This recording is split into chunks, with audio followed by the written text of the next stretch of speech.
ಕೂವಕ ಕುಕ್ಷಿ ಕಥೆಯ ಪ್ರವೀಣ ಮದಮಾತ್ಸರ್ಯಗಳ ಮಹಾ ನಿಪುಣ ಈ ಸೋಬಲರಾದ ಶಕ್ತಿಯೊಡನೆ ನಿಮ್ಮಗಳ ಸರಸ ಸಲ್ಲಾಪ ಸಾಕು ಮಾಡಿ ಈ ನಿಮ್ಮ ಆಂತರ್ಯದ ಅಂತರಾಳದ ಹಲ್ಲೆ ಅದನ್ನು ನಾವಲ್ಲೇ ಅಂದು ನನ್ನ 99 ಮಂದಿ ಸಹೋದರರನ್ನು ನನ್ನ ಜನ್ಮದಾತನನ್ನು ನಿನ್ನ ಕತ್ತಲೆ ಕಾರಾಗೃಹದಲ್ಲಿರಿಸಿ ನೀನು ನೀಡುತ್ತಿದ್ದ ಚಿತ್ರ ವಿಚಿತ್ರವಾದ ಹಿಂಸೆಯನ್ನು ಸ್ಮರಿಸಿಕೊಂಡರೆ ಹಬ್ಬ ನನ್ನ ಗುಂಡಿಗೆಯೂ ನಡುಕಲಾರಂಭಿಸುತ್ತಿರುವುದು ಸುಯೋಧನ. ಕೈ ಕಾಲುಗಳೇ ಕಂಪಿಸುತ್ತಿರುವುದು. ಅಂದು ನೀರು ನೀಡುತ್ತಿದ್ದ ದಿನಕ್ಕೆ ಒಂದು ಒಡಲೆ ನೀರು, ಒಂದು ಇಡೀ ಅನ್ನ ಮಾತ್ರವೂ ಕೊಡುತ್ತಿದ್ದೇ ಅಲ್ಲ. ಆ ಇಡೀ ಅನ್ನ, ಒಂದು ಒಡಲೆ ನೀರನ್ನು ನನಗೆ ಕೊಟ್ಟು ಒಬ್ಬೊಬ್ಬರಾಗಿಯೇ ನಿನ್ನ ಮೇಲಿನ ಛಲ ತೀರಿಸಲೆಂದೇ ಆ ಇಡೀ ಕೂಡನ್ನು ನನಗೆ ಹಿಟ್ಟು ನನ್ನ ಎದೆಗೆ ಶ್ರುತಿ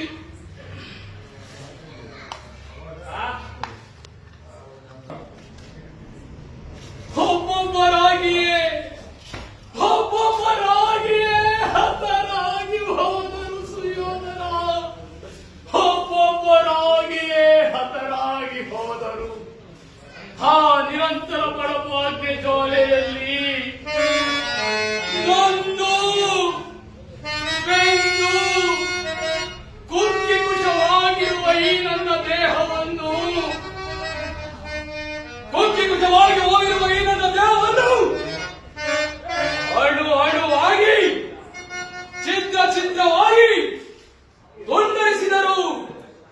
ಪ್ರತಿಕಾರಕ್ಕೆ ಪ್ರತಿಕಾರ, ಸೇಡಿಗೆ ಸೇಡು, ರಕ್ತಕ್ಕೆ ರಕ್ತ ಎಂಬ ಮಾತುಗಳ ಹೊರತಾಗಿ ಇನ್ನು ಯಾವ ಆಸೆ ಆಕಾಂಕ್ಷೆಯು ನನ್ನಲ್ಲಾಗಿಸುತ್ತಿದ್ದ ಸುಯೋಧನ, ಯಾವ ಆಸೆ ಆಕಾಂಕ್ಷೆಗಳು ನನ್ನಲ್ಲಾಗಿಸುತ್ತಿರಲಿಲ್ಲ.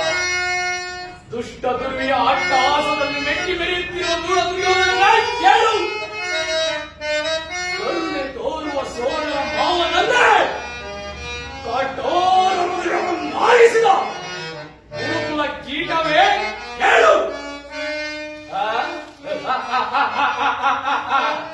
ನಾವೇನು ಸಾಮಾನ್ಯರೇ?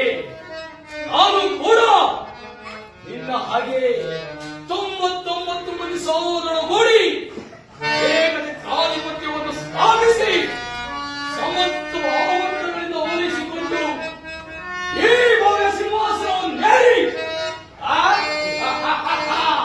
ರಾಜ್ಯಭಾರ ಮಾಡಬಹುದಾಗಿತ್ತು.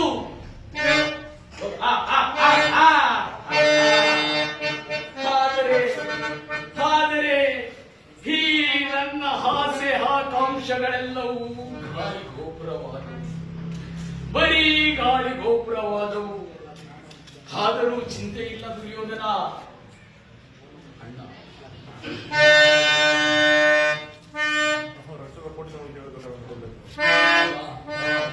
ಇನ್ನು 99 ಸಾವಿರಗಳನ್ನು ನರಕದಲ್ಲಿ ನೀರಾಂತರ ಮಾಡಿಸುವೆನು.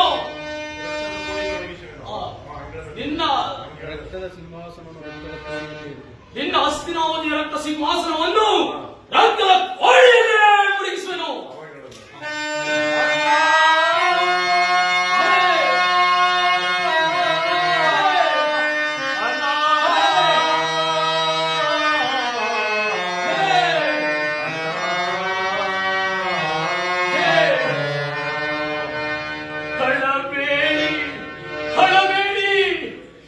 ಹಳಬೇಡಿ ನನ್ನ ಹನುಮರೇ.